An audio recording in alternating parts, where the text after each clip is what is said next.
Setiap tahunnya pada tanggal 10 Syawal, manusia tumpah ruah di sepanjang jalan menuju Masjid Riyadus Shalihin, Tanggul, Jember. Mereka berdatangan dari berbagai penjuru tanah air serta ada pula yang datang dari luar negeri untuk memperingati Haul Al-Habib Soleh bin Muhsin Al-Hamid, yang lebih akrab dengan sebutan Al-Habib Soleh Tanggul. Beliau lahir di Korba Bakarman, Wadi Am, sebuah desa di Hadramaut, pada tahun 1313 Hijriah. Ayah beliau, Al-Habib Muhsin bin Ahmad Al-Hamid terkenal dengan sebutan Al-Bakri Al-Hamid, seorang yang soleh dan ulama yang sangat dicintai dan dihormati masyarakat manapun beliau berada.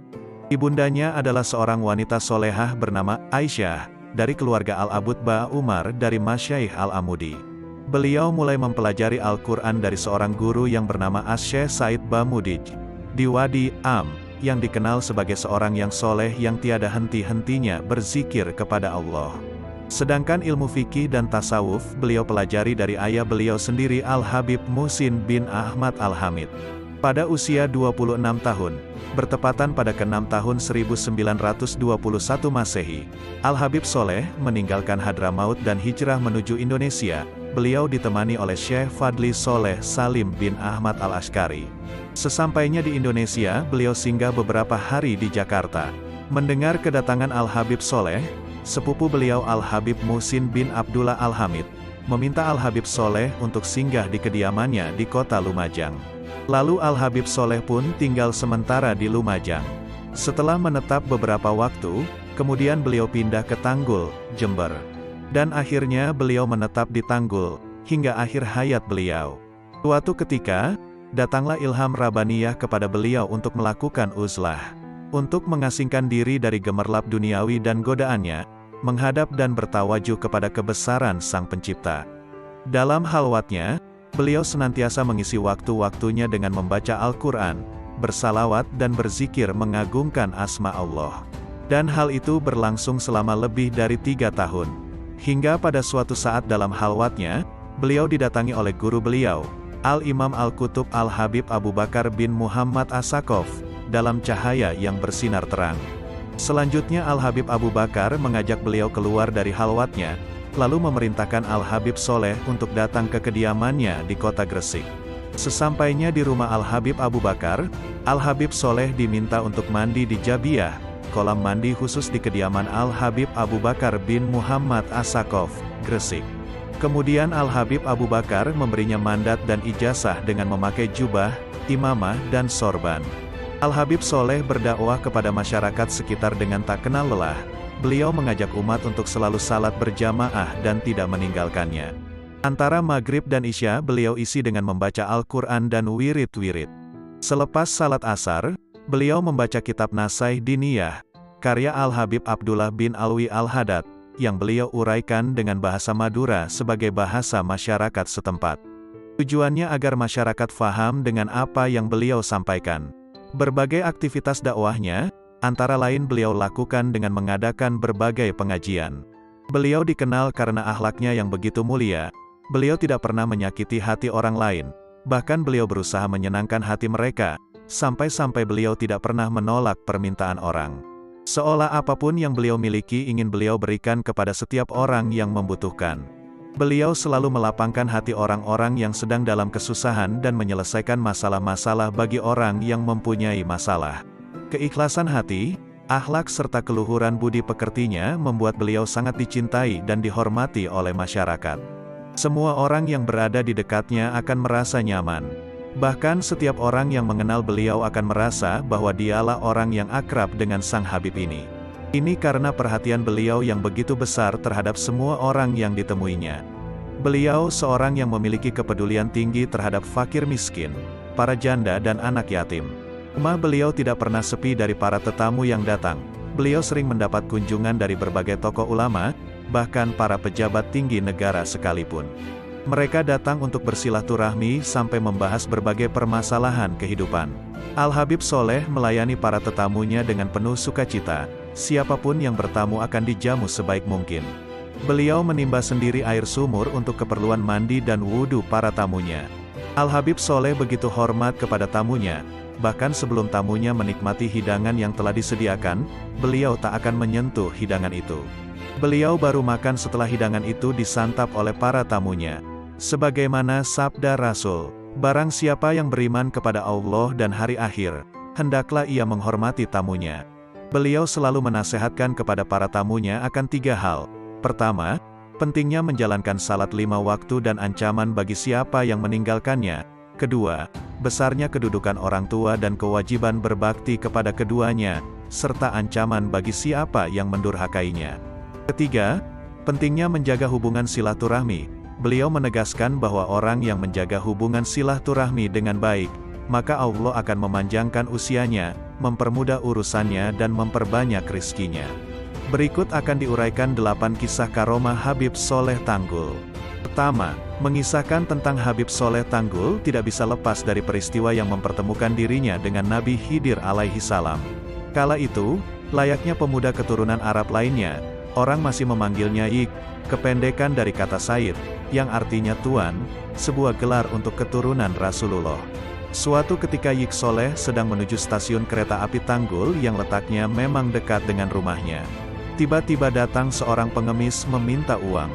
Yik Soleh yang sebenarnya membawa 10 rupiah menjawab tidak ada, karena hanya itu yang dimiliki. Pengemis itu pun pergi, tetapi kemudian datang dan minta uang lagi. Karena dijawab tidak ada, ia pergi lagi, tetapi lalu datang untuk ketiga kalinya. Ketika didapati jawaban yang sama, orang itu berkata, yang 10 rupiah di saku kamu. Seketika Yik Soleh merasakan ada yang aneh.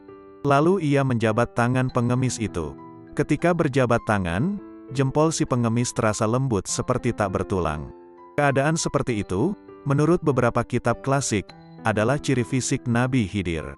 Tangannya pun dipegang erat-erat oleh Yik Soleh, sambil berkata, Anda pasti Nabi Khidir, maka mohon doakan saya. Sang pengemis pun berdoa, lalu pergi sambil berpesan bahwa sebentar lagi akan datang seorang tamu. Tak lama kemudian, turun dari kereta api seorang yang berpakaian serba hitam dan meminta Yik Soleh untuk menunjukkan rumah Habib Soleh. Karena di sekitar sana tidak ada yang nama Habib Soleh, dijawab tidak ada. Karena orang itu menekankan ada, Yik Soleh menjawab, di daerah sini tidak ada yang nama Habib Soleh, yang ada Soleh, ya saya sendiri ini. Kalau begitu Andalah yang saya cari. Jawab orang itu lalu pergi, membuat Yik Soleh tercengang.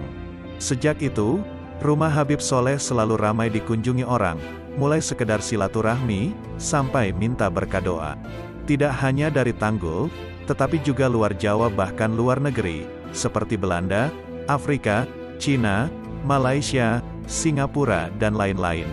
Mantan Wakil Presiden Adam Malik adalah satu dari sekian pejabat yang sering sowan ke rumahnya.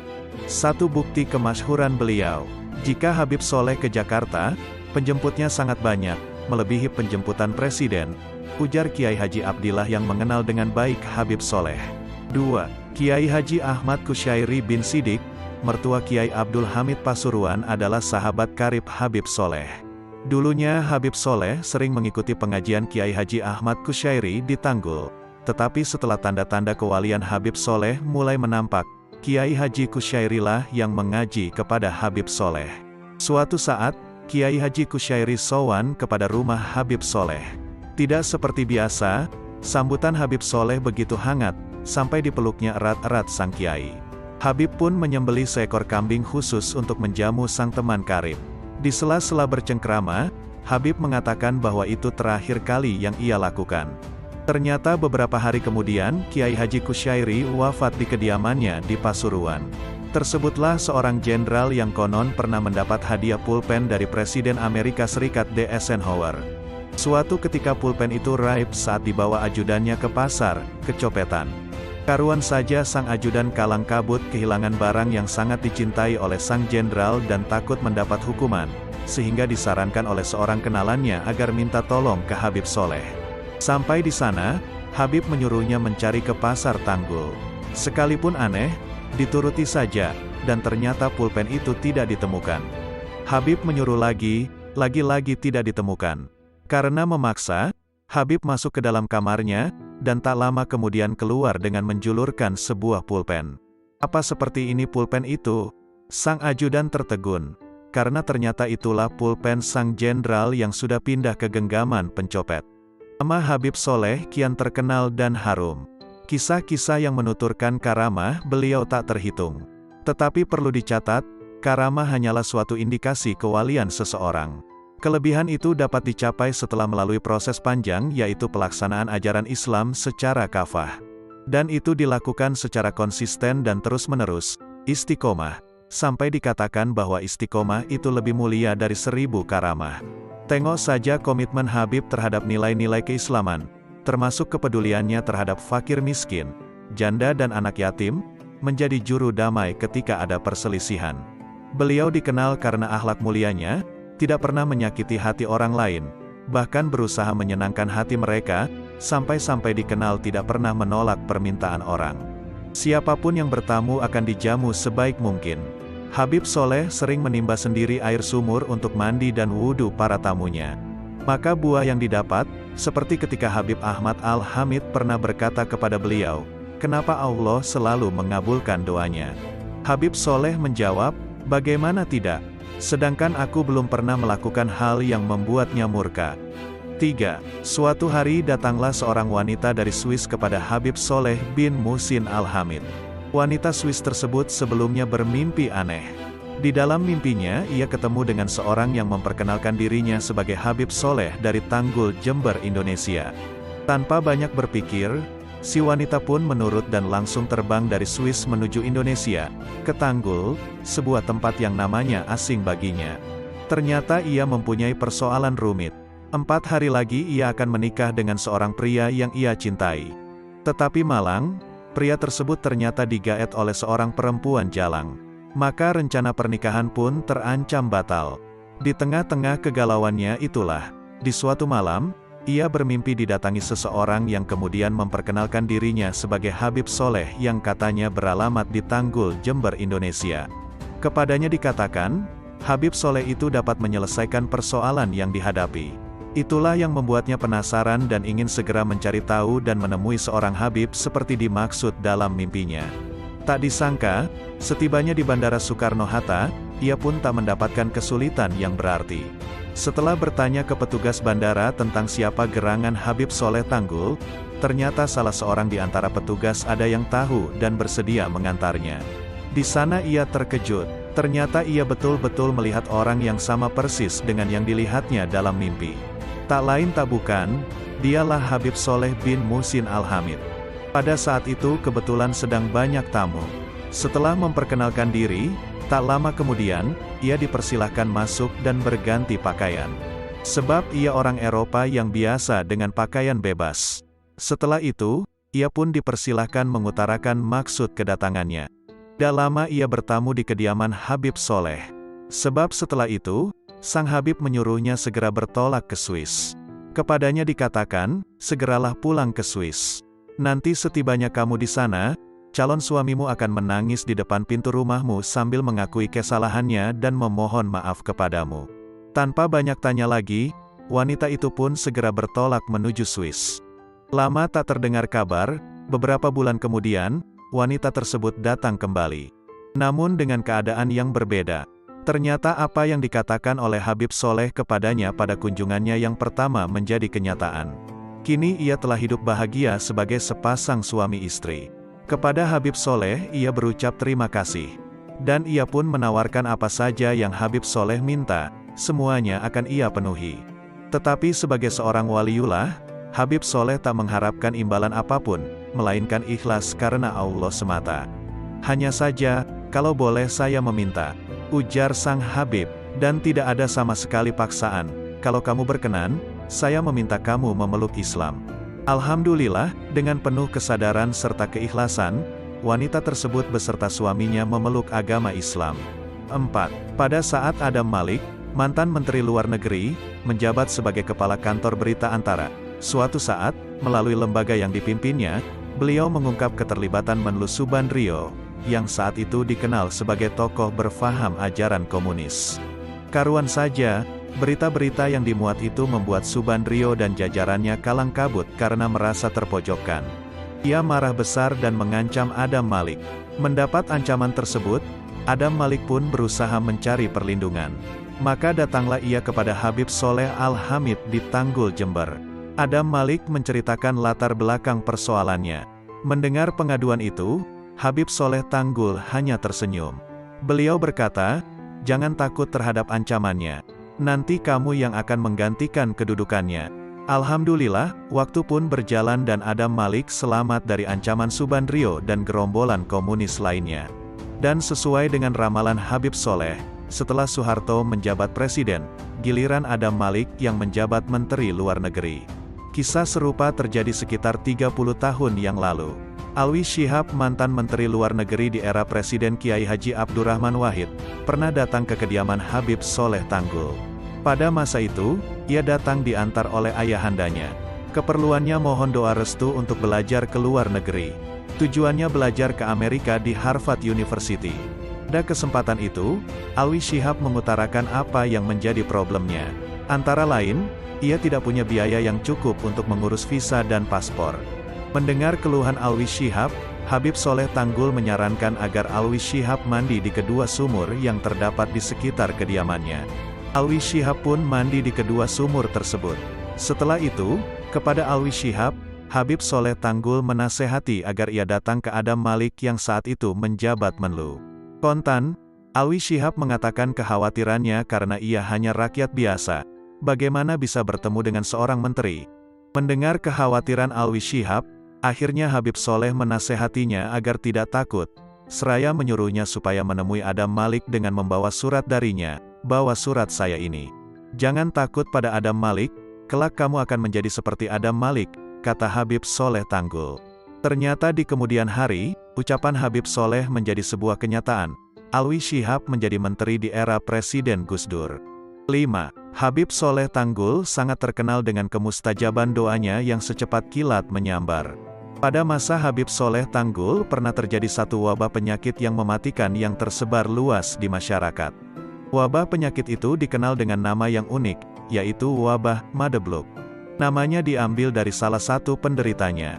Konon, wabah Madebluk itu lebih mengerikan daripada virus corona yang sedang mewabah saat ini. Jika seorang korban terkena wabah penyakit itu di pagi hari, maka di sore harinya orang itu akan meninggal dunia. Masyarakat yang merasa resah terhadap wabah penyakit itu pun mendatangi Habib Soleh Tanggul untuk meminta air serta didoakan kesembuhan. Berkat doa dan karomah Habib Soleh Tanggul, banyaklah para warga masyarakat yang sembuh dengan izin Allah Ta'ala. Semakin hari semakin banyaklah orang-orang yang berdatangan meminta keberkahan doa Habib Soleh.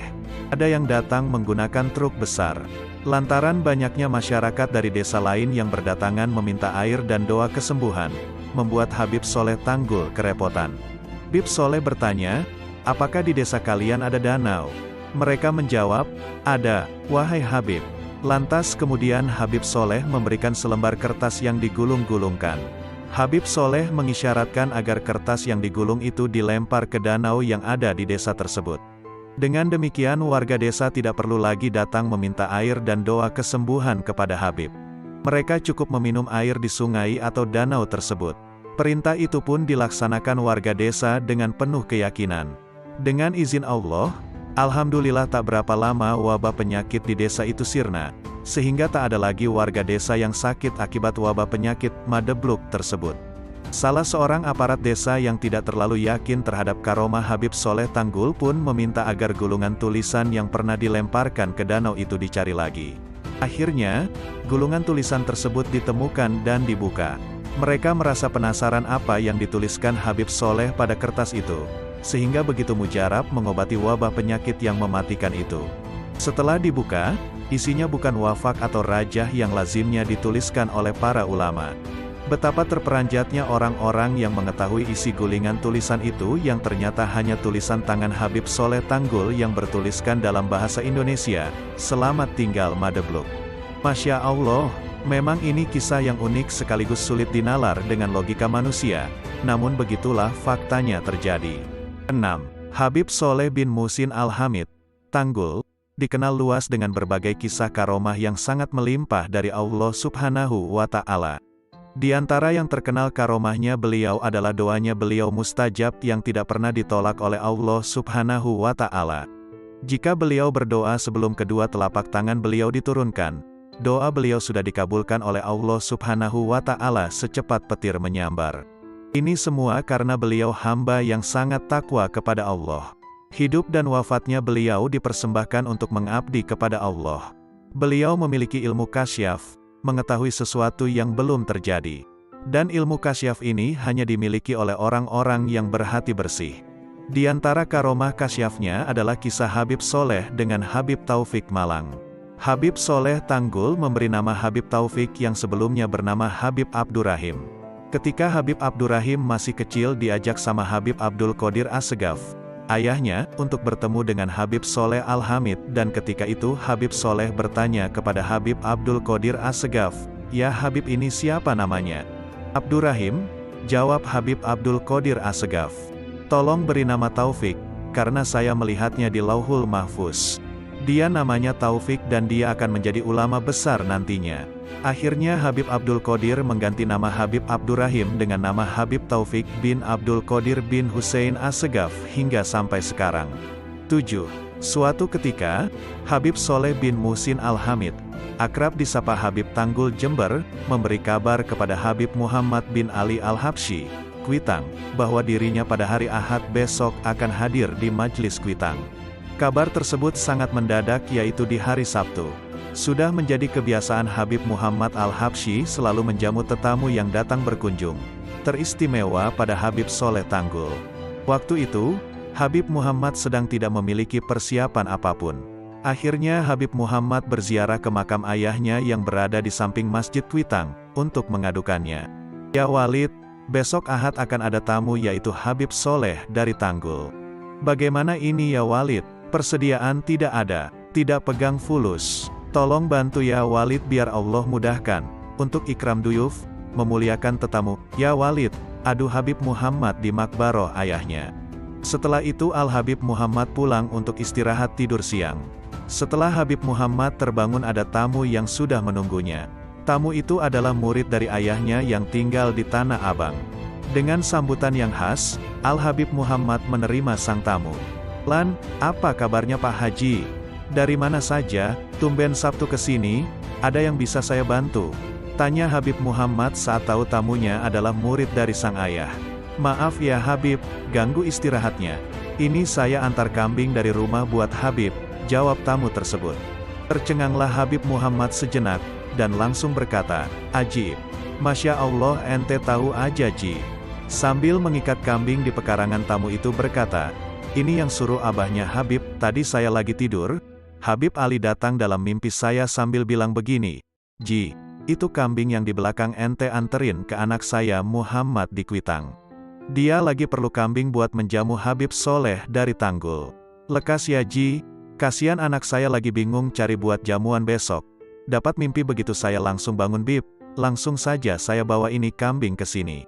Habib Muhammad seraya geleng kepala terkagum-kagum berkata, "Masya Allah, rekes sudah, syukron ya Ji."